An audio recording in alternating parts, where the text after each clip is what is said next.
Suppose कीजिए कि ये एक क्लोज्ड वॉल्यूम है, उसके अंदर ये 3 चार्ज पार्टिकल हैं, Q1, Q3 and negative Q2।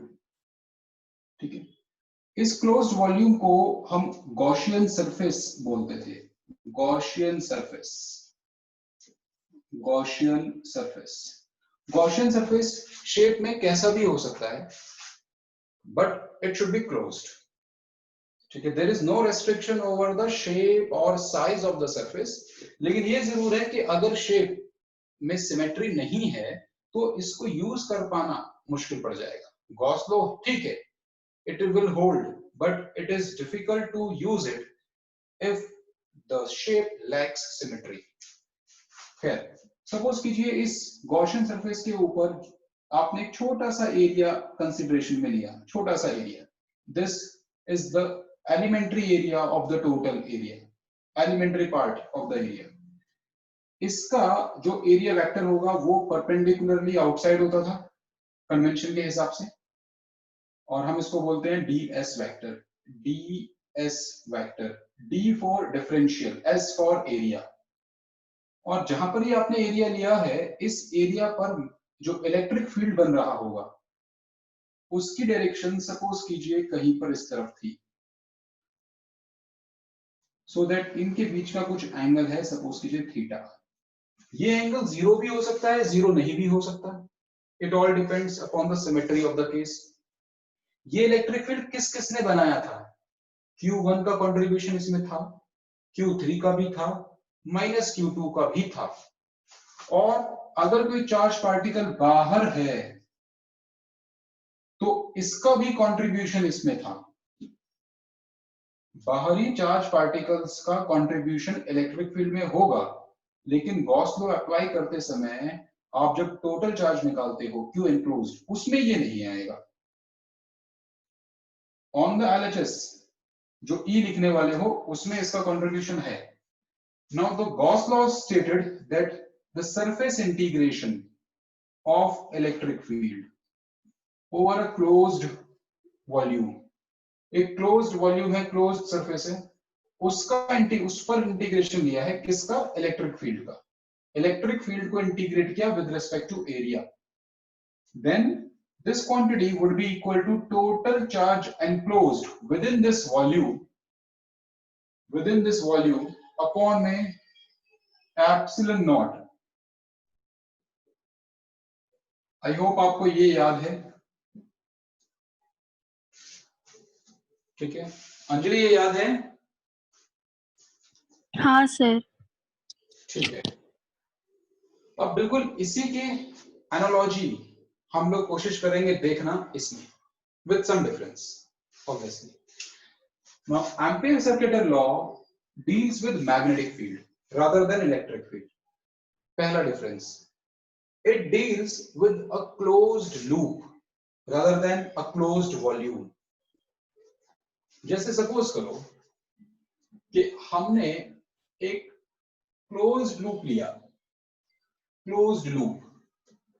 इस लूप की जो शेप है वो शेप कैसी भी हो सकती है, सर्कल हो भी सकता है, नहीं भी, rectangle, parallelogram, quadrilateral, pentagon, polygon, कैसा भी हो सकता है, आर्बिट्रेरी शेप, अजीब सी गंदी सी शेप भी हो सकती है।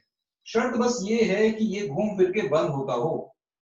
जिस तरीके से इस पे शर्त बस ये थी कि ये क्लोज्ड हो, वैसे ही इस पर भी, लूप पर भी सिर्फ ये शर्त है कि ये क्लोज्ड हो। यहां पर ये जो गॉसियन सरफेस है ये हाइपोथेटिकल एंटिटी थी, मतलब हम एज्यूम करते थे कि यहां पर कुछ है, जरूरी नहीं है कि वहां वास्तव में ही कुछ हो। ऐसे ही यहां पर भी वी आर जस्ट एज्यूमिंग कि यहां पर एक लूप है, यहां पर होना जरूरी नहीं है। So we have considered a closed loop like a closed surface. Fine. अब एक जो सरफेस होती है, सरफेस किसको बाउंड करती है? सरफेस किस चीज को बाउंड करती है? Surface always bounds volume. If it is a closed surface then it will be bounding a part of the volume of space।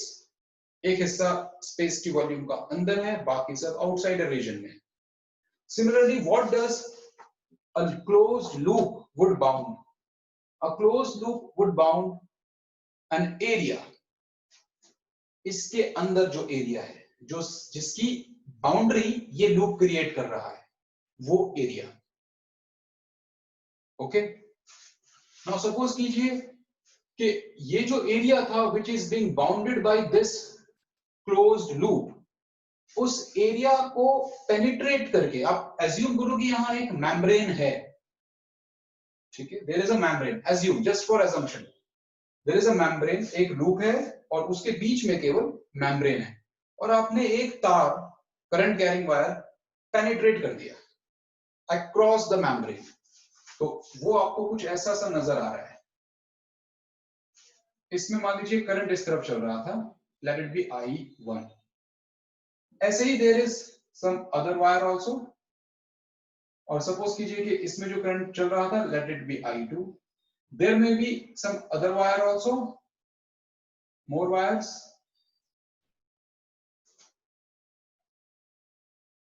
I3,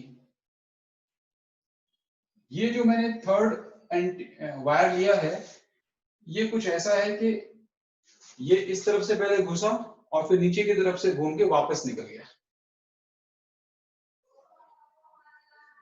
ठीक है। So we have assumed, we have taken into consideration a closed loop which is bounding some surface area, and that surface area is being penetrated by certain number of current elements. Each of these current elements would have been producing their own magnetic field. Current carrying wire magnetic field पैदा करता है, यहाँ पर हमने ऐसे 3-4 लिए, ये सभी अपना अपना मैग्नेटिक फील्ड पैदा कर रहे हैं। तो अगर हमें इनके द्वारा क्रिएट किया गया मैग्नेटिक फील्ड को मान लीजिए रिलेशन की फॉर्म में लिखना है, ठीक है, similar to this case, analogous to this case, तो यहां पर फॉर्मेट क्या है? तो यहां पर फॉर्मेट है कि आप मैग्नेटिक फील्ड का इंटीग्रेशन लो, जैसे यहां पर इलेक्ट्रिक फील्ड का इंटीग्रेशन था, लेकिन इलेक्ट्रिक फील्ड का सरफेस के हिसाब से इंटीग्रेशन था, ओवर द सरफेस एरिया। आप हर जगह पर पूरे के पूरे सरफेस एरिया पर इलेक्ट्रिक फील्ड देख रहे थे। पहले आपने क्या किया, कंप्लीट गॉसियन सरफेस को ds एलिमेंट्री एरिया में बांट दिया। ऐसे ds एरिया कितने लगेंगे? Ideally infinite. हर एक ds का एक ds वेक्टर होगा, उस ds की लोकेशन पर इलेक्ट्रिक फील्ड की सर्टेन डायरेक्शन होगी, तो वहां पर ये जो E डॉट ds की कैलकुलेशन है, it would result into something. लेकिन किसी और पोर्शन पर इसी ds, ऐसे ही एक ds पर जो E डॉट ds आएगा, वो पुराने वाले E डॉट ds से डिफरेंट होगा पॉसिबली, तो ये थीटा और ये थीटा में भी डिफरेंट। सो आपने इस पूरी की पूरी गॉसियन सरफेस को ds ds ds ऐसे अनगिनत ds में डिवाइड कर दिया, and then for each of them you calculated E dot ds and then finally you added them all. Add करने का मतलब हो गया इंटीग्रेशन। तो अकॉर्डिंग टू गॉस लॉ ये जो टोटल एडिशन होगा वो इसके बराबर होगा। तो ये जो E dot ds है, what is it basically? Basically E dot ds is giving you the part of the flux that is linked with this elementary area only. यहाँ वाला जो फ्लक्स होगा वो यहाँ का E और यहाँ का ds का डॉट मल्टीप्लिकेशन से आएगा, यहाँ वाला E और ds के डॉट मल्टीप्लिकेशन से आएगा। सो आपने टोटल फ्लक्स निकालने के चक्कर में पूरी की पूरी गॉसियन सरफेस को जो कि क्लोज्ड है, उसको infinite number of elementary areas में डिवाइड कर दिया, and then you calculated the flux across each one of them and then you finally added them up. Add करने का मतलब होता है इंटीग्रेशन कर देना। Then according to Gauss law ये रिजल्ट होना चाहिए, वो टोटल फ्लक्स इसके बराबर होना चाहिए। इसी की एनालॉजी यहां पर देखें, तो यहां पर हमने क्या किया, यहां पर अपने गॉसियन सरफेस के एरिया को ds में बांटा था, बट यहां पे तो कोई एरिया नहीं है, यहां पर तो क्या है, देयर इज अ लेंथ, एक लूप की लेंथ है। सो जैसे आपने एरिया को छोटे छोटे एरिया में बांटा, वैसे ही इस टोटल लेंथ को छोटी छोटी लेंथ में बांट पाओगे, और उस हर एक छोटी लेंथ को we are calling dl। Suppose कीजिए ये एक dl मैं ले रहा हूं, dl।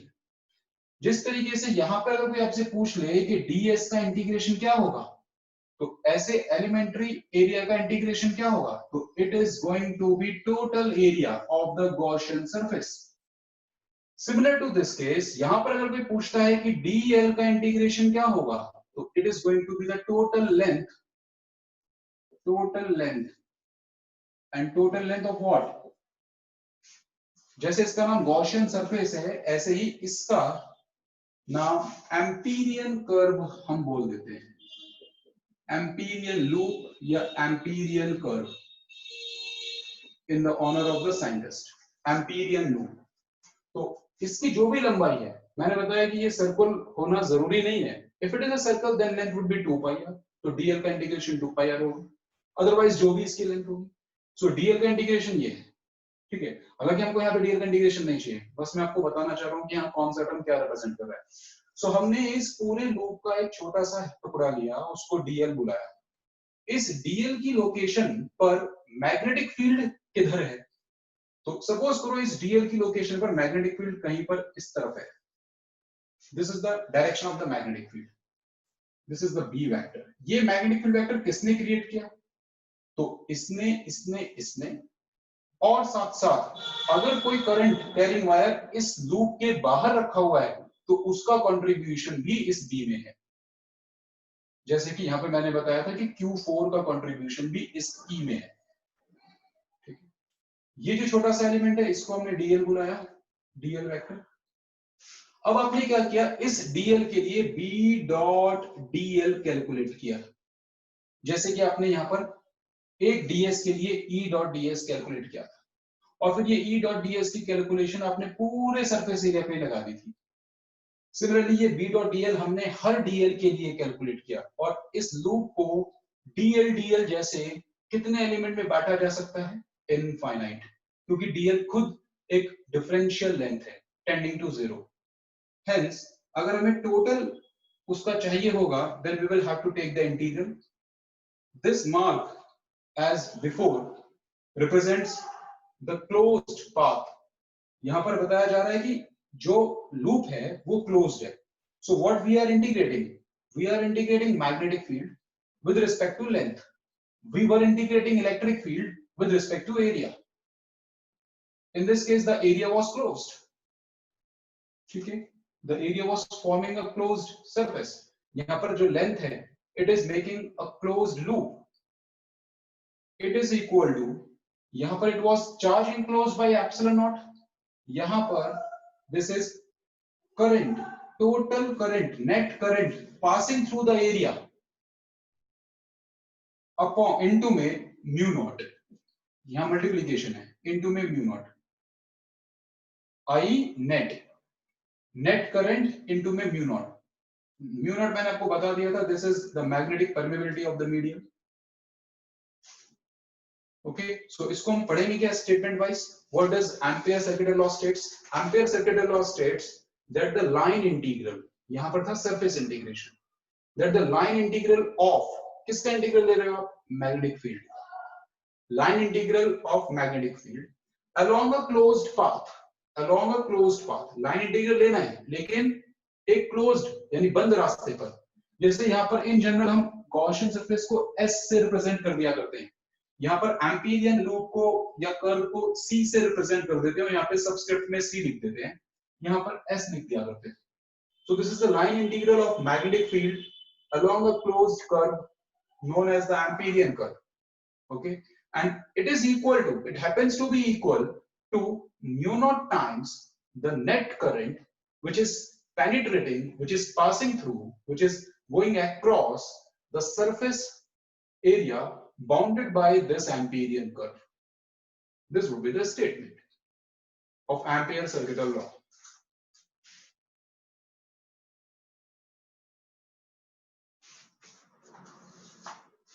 इस वाले केस में अगर आपसे पूछा जाए कि Q नेट या Q enclosed कितना है, इस वाले केस में तो आप क्या बोलोगे कि Q enclosed की value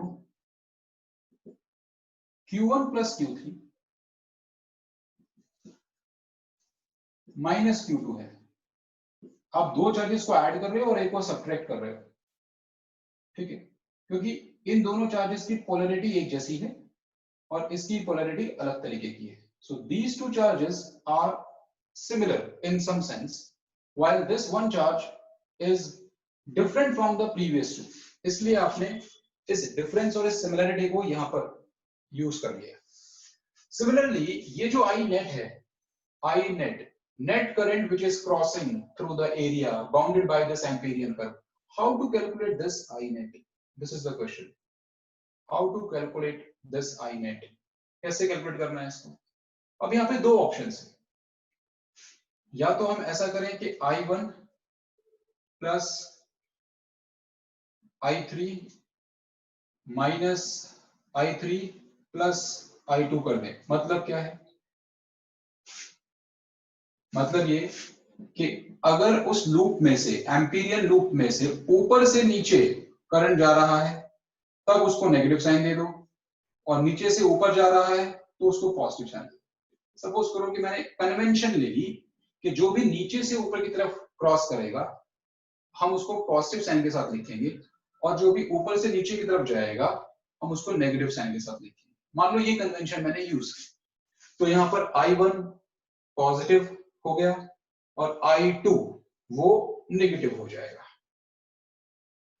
okay, what about I3? तो I3 का हमने देखा, I3 तो एक बार गया भी है और फिर एक बार निकला भी है, ठीक है। तो उसका नीचे जाना आपने नेगेटिव ले लिया और फिर वापस निकल के ऊपर आना उसको आपने पॉजिटिव ले लिया, तो इसको तो लिखे या ना लिखे फर्क नहीं पड़ता। तो रिजल्ट क्या हो गया? I1 माइनस I2, ठीक है। But this is one of the two possibilities. Second हो सकता था बिल्कुल उल्टा, कि आप नीचे से ऊपर जाते हुए को नेगेटिव ले लो और ऊपर से नीचे जाते हुए को पॉजिटिव ले लो। इन दैट केस आपका जो आंसर आता, I3 तो प्रॉब्लम नहीं करता, वो तो इन एनी वे कटना है, लेकिन तब आपका I नेट का वैल्यू आ जाता minus I1 plus I2। So should we take this I1 minus I2 और I2 माइनस I1, ठीक है। ये हमको यहाँ पे तय करना पड़ेगा, कौन से करंट को पॉजिटिव लेना है, कौन से करंट को नेगेटिव लेना है। तो इसके लिए आपको ये तय करना पड़ेगा कि सर्कुलेशन की डायरेक्शन क्या ले रहे हो। डायरेक्शन क्या ले रहे हो मतलब क्या? We have to integrate magnetic field across the whole length of the loop. तो हमें किसी एक जगह से स्टार्ट करना है और हमको वापस वहीं पहुंचना है। सपोज कीजिए कि स्टार्टिंग पॉइंट मेरी ये है, ठीक है। यही सेम लूप मैं यहाँ पे बना रहा हूं, सेम लूप है, सेम स्टार्टिंग पॉइंट। एक पॉसिबल केस है कि आप इस टाइप से इंटीग्रेशन ले रहे हो, these are successive DLs across the loop, और इनका count as already discussed infinite होने वाला है। This is the sense of circulation. Similarly, the another possibility could be कि आप इसको इस तरफ ले रहे हो, this is clockwise and anti-clockwise thing। तो ये दो पॉसिबल रास्ते हो सकते हैं इस सर्कुलेशन को लेने के, ठीक है। तो पहले हमको ये तय करना होता है, are we calculating the integration along this path और दिस पाथ, पहले ये तय कर लो, ठीक है। इनमें से कोई एक तय कर लिया, और जो तय कर लिया उसको यहां पर इंडिकेट करना है, ठीक। अगर आपने मान लीजिए ये वाला सेंस इस्तेमाल किया है, इसको मैं दोबारा रीड्रॉ कर रहा हूं यहां पर।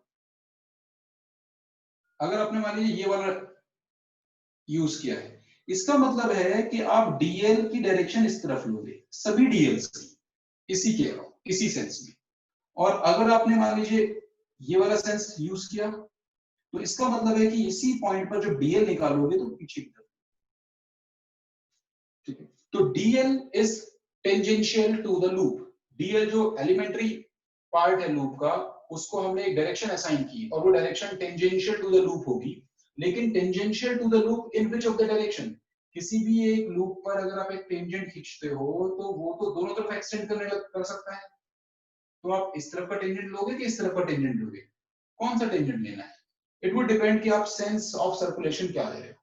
सो अगर ये इस तरीके से है तो डीएल ऐसा हो जाएगा, इस तरीके का है तो डीएल ऐसा हो जाएगा। मैंने डीएल जो अपने डायग्राम में ले लिया था, और देखो ये प्योर चॉइस है, किसी भी तरह से ले सकते हो, तो मैंने चॉइस बना ली थी, मैंने इस तरीके से लिया। If it is so, it means मैं इस लूप को इंटीग्रेट इस सेंस में कर रहा हूं।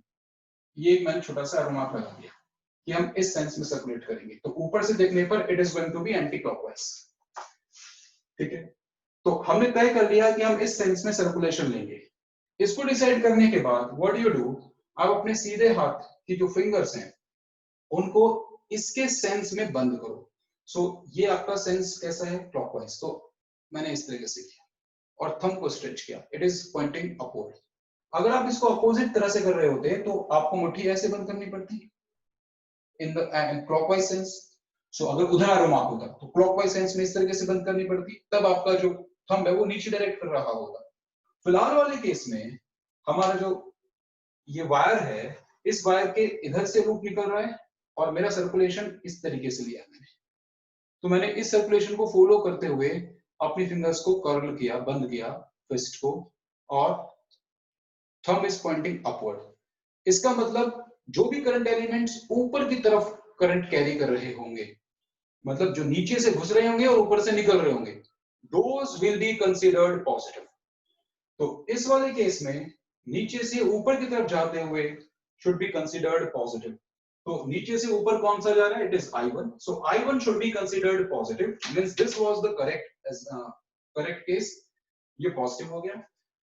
I2 is going from above towards downward direction.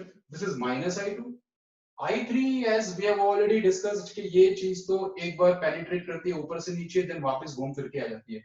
ये वाला करंट एलिमेंट कुछ इस तरीके का है, जिस तरीके से कि यहाँ पर एक चार्ज पार्टिकल Q4 होता और एक उसका काउंटर पार्ट -Q4 भी होता। तो ये दोनों चार्जेस यहाँ पर होकर भी नहीं है, क्योंकि इनका कोई भी नेट रिजल्ट, नेट इफेक्ट पड़ेगा ही नहीं। जो भी इफेक्ट ये पॉजिटिव Q4 क्रिएट कर रहा होगा, वही उसको नलिफाई कर देगा ये -Q4 का प्रेजेंस। तो Q4 और -Q4 इनका जो पेयर है, बिल्कुल वैसा ही पेयर यहाँ पर इस I3 और इस I3 का है, इसलिए इनको कंसिडरेशन में लेने की जरूरत ही नहीं है। ठीक है, सो आई होप कि आपको ये पता लग गया कि कौन सा पॉजिटिव है, कौन सा negative. If it is clear, तो फिर आपके पास इस पर्टिकुलर एग्जांपल में जो म्यू नॉट की मल्टीप्लिकेशन में आएगा वो क्या आ गया, this is mu naught into positive वाला कौन सा है, I1 minus I2. So this quantity will be equal to this quantity. So we have applied the Ampere's circuital law.